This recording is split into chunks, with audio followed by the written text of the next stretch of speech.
What's up, guys? Welcome back to the MLG Summer Invite. I'm Axel Tosh, joined by Axlab. It's a tournament in the summer involving some of the top North American players in the scene. First match of the day, of the evening, is Ostojiy versus Incontrol. Ostojiy taking game one with the crafty Muta tech choice that Incontrol didn't see. No, he didn't. He really caught him off guard. Didn't see it until the Warp Person spotted Mutas. Game 2, though, he's going to have a chance to come back. It's going to be on MLG or Vestige. I think we should get into it. Let's do it. Let's do it. Let's do it right now. Right now. There it is. And look how appropriate. This is a very summery map, I think. And I don't mean there's no other word for summery out there. You know how, you know the other summery? I do. See, I was trying to come up with like an alternate, but there's really no other way to say it. No other definition. But anyway, lots of sand, lots of trees. I wonder, are you guys going outside at home and enjoying the summer? I certainly have been.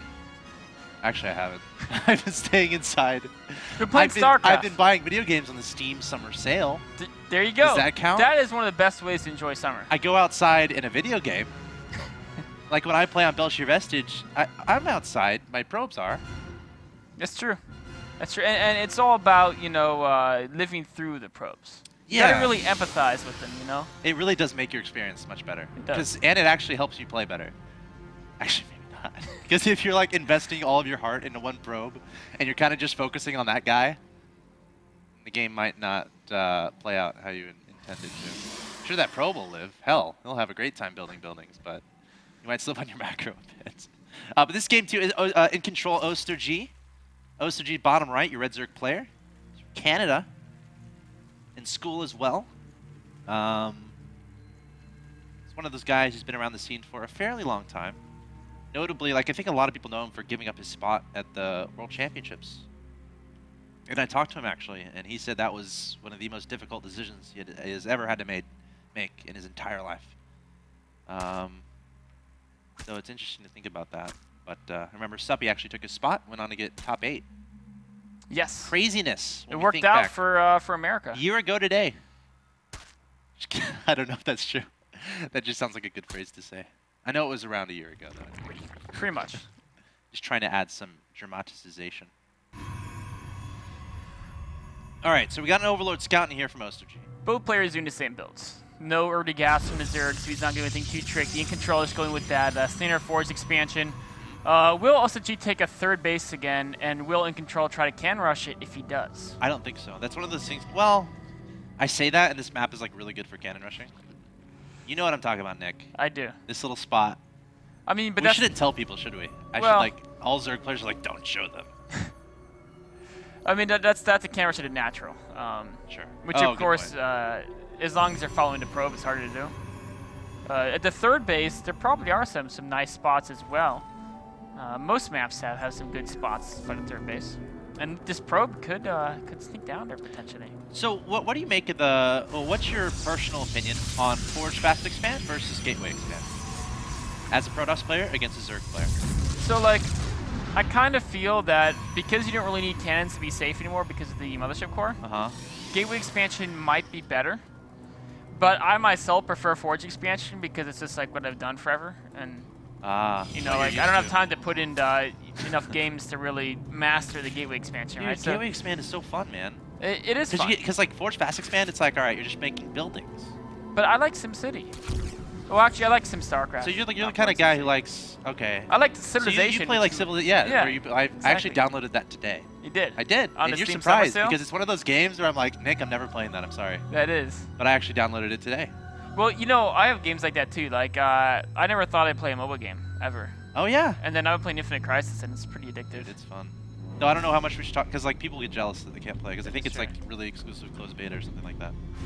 Only special people like us. But that is a remarkable amount of fun, that game. Anyway, speaking of games, I forgot what we were talking about. What started that tangent? Forge. Yes. Okay, so I like the Gateway Expand because I can get units out pretty fast, and I can start really changing variables in the game. I can start really setting the pace, setting the momentum. Is this true? Is my Of course, it's very unforgivable. If you screw up, you're gonna die. That's just how it works.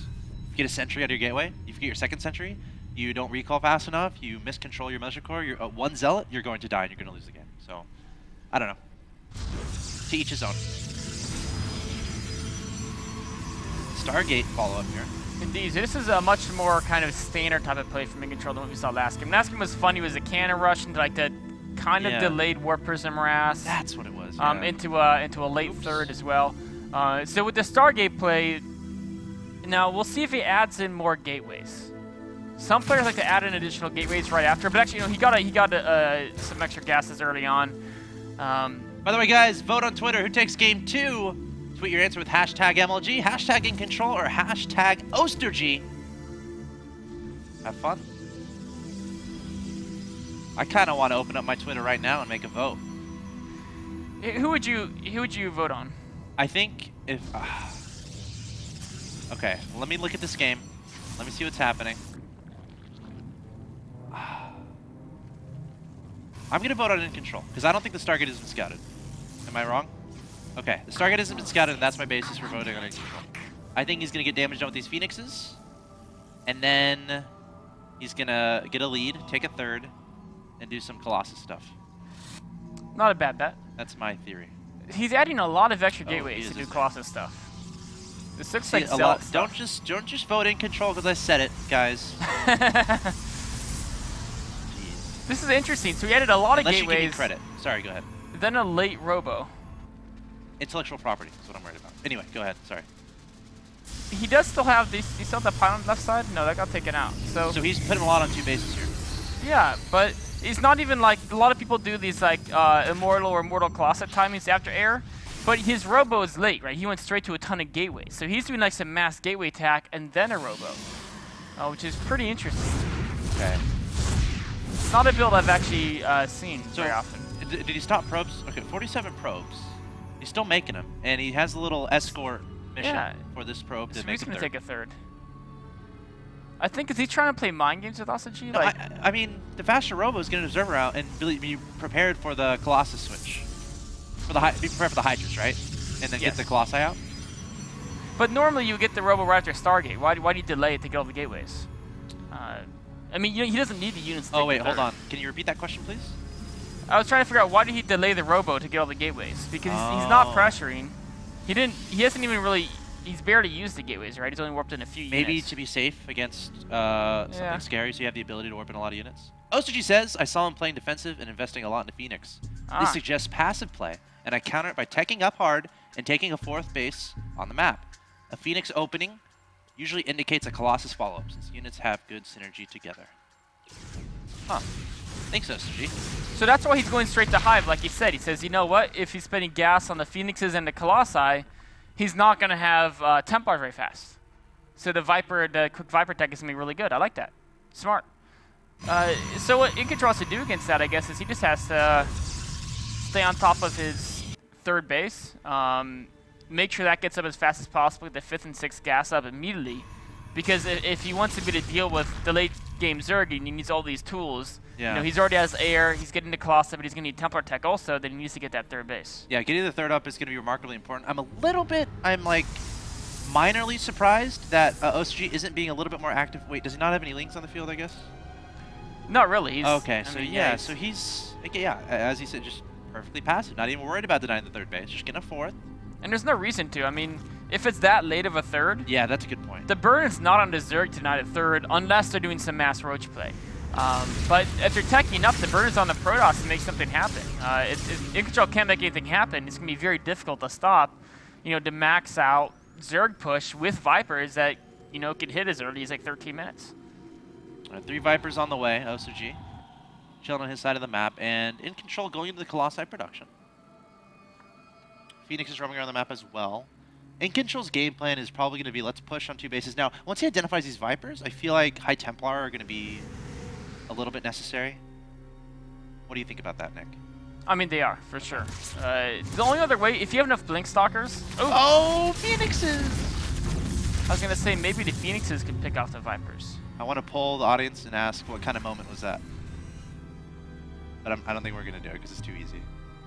It's also not a binary thing. It's not easy to pull. I know. Yeah. It's a Winston moment. It is. So if you don't have Templar, sometimes if you have enough Blink Stalkers, when they abduct their Colossi, you just blink on top of their army. And that way the Stalkers will kind of tank for the Colossi. Yeah. And so it's still not ideal because you can't use Force Fields in that situation because you're blinking on them anyway. You can't use Blink because the cooldown's up. But you still have a better composition sometimes. It's like a brute force style approach, and it sometimes works. All right, Vipers are somewhere on this map. They're not coming forward soon, but Incontrol wants those High Templars out for the feedback. Now, Phoenixes make controlling High Templar really hard for me because think about all the energy units you have. You want them in separate hockey groups. Sentries, Phoenixes, High Templar. That's 3 hockey groups. That's too much. So maybe get rid of the Phoenixes so it's easier for them to use the High Templar. That's why I do it. I don't know if Incontrol's a much better player than me, obviously. Oh, the Viper's coming forward, abducting an Immortal. Not able to get this Colossi, though. Incontrol needs High Templars right now, and he needs to clench his fist and then make the Vipers pop. He's looking for that. You know the reference there, Nick? I do. Yes. I have watched some Carbot. So he has a Templar Archives. So he could warp some of those High Templar in. He doesn't have a lot of gas. Yes, that's the problem. It's so hard because he needs Colossi too. Like if you have High Templar but not many Colossi, you're still just gonna die to the Roach Hydra. We have another something from Ostojiy here. Oh yeah? Roach Hydra Viper has a timer since it is countered very easily by High Templar. Switching tech into Ultras is the most logical transition, although Storm Hosts are a possibility. Engagement here, Viper's going to be overextending a little bit, but going to back up. This should probably be supported with a 5th base. All right, Viper trying to pull in the Colossi. Incontrol trying to make this happen. The Colossi flying through the air, dangling their very long legs. But not the worst engagement in the world there for Incontrol. His 2 Colossi are still alive. And he didn't lose anything that really mattered, actually. I mean, just some Zealots for the most part. Well, you'd be nice to those Zealots, Nick. You know, the thing about Zealots is they don't actually die. Oh, I see. Yeah, they get teleported back to Ire. when they realize they're... Doesn't that apply to every Protoss unit? No. Like, I mean, well, a lot of them are machines, right? And machines can get broken. Like, a Colossus Do machines have emotion? No, they don't. So you're saying no Protoss units have emotion? No, so like when you control Zealots. your units, you don't consider their emotion. You just consider... I consider my Zealots emotions. Okay. I care for my Zealots. So they do die then? No, because they teleport back to Ire. But you said they're robots. No. The Colossi are like robots, right? Oh. I mean, they might be piloted by someone, and that guy, like, I guess he... You know, the Protoss, the pilot, they don't care as much about, because Protoss is a race based upon honor, right? Is it? And I so, always like, learn something new when I If a guy's hiding in a giant Colossi creation, it's not as honorable as being a Zealot who charges out and fights on the front lines. So, the Protoss, we save our teleporters for the Zealots to make sure they can get back safe. How come I was never given this rule booklet when I decided to play Protoss? You know, it's your loss. I know it is. I want to know why. How can I make it my win? Uh-oh, High Templar's coming forward, looking for the Vipers. Feedback in one of them. Incontrol actually showing some really good control here. Feedbacking 2 more. And what is here to abduct the Colossi when the Vipers don't have energy? The answer is nothing. And what a remarkable engagement. And I think, maybe not. Maybe there's just too much Zerg. Maybe not enough sentries or You know, something? the blinding clouds there were very effective. He had 2 blinding clouds that really messed up a lot of the AI of Incontrol's units. But on the other hand, on the left side here, this hatchery is under fire. It may be going down. Oh, here we go. He had too many Colossus to try and abduct, so I just threw down a blinding cloud and split as best as I could. I don't need to win this fight. It's more about trading efficiently enough. I can't read that. Oh, but yeah, because he's making a new army of Ultras, right? So he just needs to basically not lose too badly, so Incontrol can't just counterattack immediately kill him. Cool. And he's trying to switch over. You see the upgrades on the way there as well. He has a lot of money. His economy is happy and fantastic. He can take, not so good trades. Incontrol trying to continue to drop everywhere. If there's one thing Incontrol is really good at, I think this is one of them. Really being harassment based, dropping things everywhere. He can be very annoying. Yeah. We know he really likes to watch Hero. Hero's like his favorite Protoss, and so that's probably where he gets a lot of that style from. That sentiment. Yeah. I've gotten to the Hero, point like when I play Protoss, I just try to put pylons in hidden locations all throughout the game, and then I just have nice counterattack paths later. That's something I try to do because you can watch these players and find out what you like, and then try to do the same thing. Of course, what separates these pro players from most people is that they can do this stuff and still be on top of their economy in macro, which is very difficult for me. You know, one thing is Incontrol hasn't gone to 4th base yet. This is true. And that's a little bit tricky because Ostojiy has so much. Oh no! No! Two Colossi in the back, and Archon being pulled closer to the Vipers so they can hit faster. It's fine. Storm going down. That was rough, because the thing is he needs to get Immortals to deal with the Ultralisk, but he still wants to have some Colossi too, so he can deal with either Speedings rallied in, Roach's I guess Hydralisk. Storm can kind of provide that utility a little bit, but if obviously you don't want to lose Colossi for free ever. I mean, what a game we have in our hands. He needs more Templar. Yeah. He needs more everything, which is the hard part about being on 3 bases. There's no fourth yet. 21 minutes in, and his main is got to be running very low at this point. It's one of those things where, again, Ostojiy is happy to make all the trades, happy to make any trade whatsoever, because he knows, you know what, I'm on 5 bases. I've got a huge bank, and my opponent's still on 3 bases, so he can't make stuff forever. I know that for sure. Of course, this is part of a game where you scout for ninja expansion, stuff like that, but that doesn't really exist on this map. You know, one thing that's been kind of cool about the way Ostojiy's been playing, is so he played most of the game off a single Evo, just upgrading to range attack throughout the opening, right? And that allowed him to tech faster for Vipers, and it also that extra gas. He then went into double Evo, upgrading the melee and the Carapace to get the Ultra switch. So it's kind of cool that he neglected super early upgrades to get all the tech out. A neat little upgrade pattern. Ooh. Sorry, I thought we were gonna have a engagement there. Ostojiy wants an engagement, but he doesn't want to suicide into. He wants to prevent this 4th wound down. I think that's the biggest thing. Exactly. If his engagement into open, he'd be happy, because if they both lose their armies, he can rebuild his. It's the perfect place to be right here. I mean, no reason to try to engage your opponent, I think. Not in a bad spot, yeah. Correct. Only if you have a nice concave. Look at this little distraction. Some Zealots going over to the left. Ostojiy says, I know that it is 5 base versus 3, and his main and natural are certainly dry. Investing in a defense, it's a transition into Broodlords will help me stay alive against his last push to win the game. And there goes all the Spine Cores being built. He has a Greater Spire here. So he's going Broodlords. So Incontrol is trying to break through these spines, but it's softening up his army. And there's many more spines being built. I mean, he's still got 7 more in production. He's got more on every single base. Ton of stack defense here. Incontrol going to be happy with that. Taking out about 3 or 4 Ultras for free. Viper's trying to get the Abducts onto the Colossus, bringing him forward, but a Storm going down, melting away a lot of the Hydras. And hold on a second. Incontrol doing so much damage here. 12 Ultras in production for Ostojiy. That's a lot of Ultras in production. That's going to bring him to like 18 total. And there's only 4 Immortals. I mean, the other units help out, but really the Immortals are the most important unit against Ultra. If he had a Mothership Core here, he can just recall the Ultras. Right? He could. I mean, he's still in danger of mining out. Yeah, like take the 4th recall, because I don't know, he can't kill the Ultras with this army. I don't think it's possible. He might if he can fight them as they rally out. Oh no, but here's 4 of them coming in. Trundling in, well, no. A little bit mistimed. Yeah, I think he thought... 3 Broodlords on the way. Yeah, there's 7 more Ultras in production. Core. You might be needed. Okay, here we go, Ultras coming forward. Ostojiy might go for it. All the Ultras are popping out right now. No, he's going to back up. We got units split up everywhere. Oh my god, I think 1 Zealot just spotted the 7 Ultras in the main. But if he can fight the Ultras in piecemeal, you know, more spines here. And every damage these spines do to the army is kind of icing on the cake, right? Because he doesn't even really need it with the Ultra count he has. Okay, Ultras 1 at a time, kinda. There's 1, there's 2, 3 dying. But here comes the big flock. There's Broodlords here as well. Storm's going down. Incontrol trying to handle this the best way he can. Immortals targeting down the Ultras. Time Warp trying to slow those guys down as well. And honestly, not a terrible engagement there for Incontrol, but keep in mind, any trade is good for Ostojiy at this point. Well, to a certain extent. Yeah, as long as it's not terrible. And, right. You know, the thing is Incontrol traded really well there. Oh, that was a phenomenal trade. But he still lost all his Archons, a couple of the Immortals. Yeah. And can you replace those units? I mean, he's only on 1, like Ostojiy said, right? He's mining out, so all he has to do is stop his push and he wins. Is there a resources mined tab? Like how many total resources the players have the spending tab asks kind of if you add up all 3, okay. Right? If you compare that with the units lost, you can kind of understand, okay, this guy mined this many resources, and he lost this many resources. Then you can kind of compare who's being more cost efficient. Right? And Incontrol has definitely been more cost efficient this game by far, but 5 bases to 3 is, I mean, it's zero overwhelming right now. Right. Actually, is he gonna win this?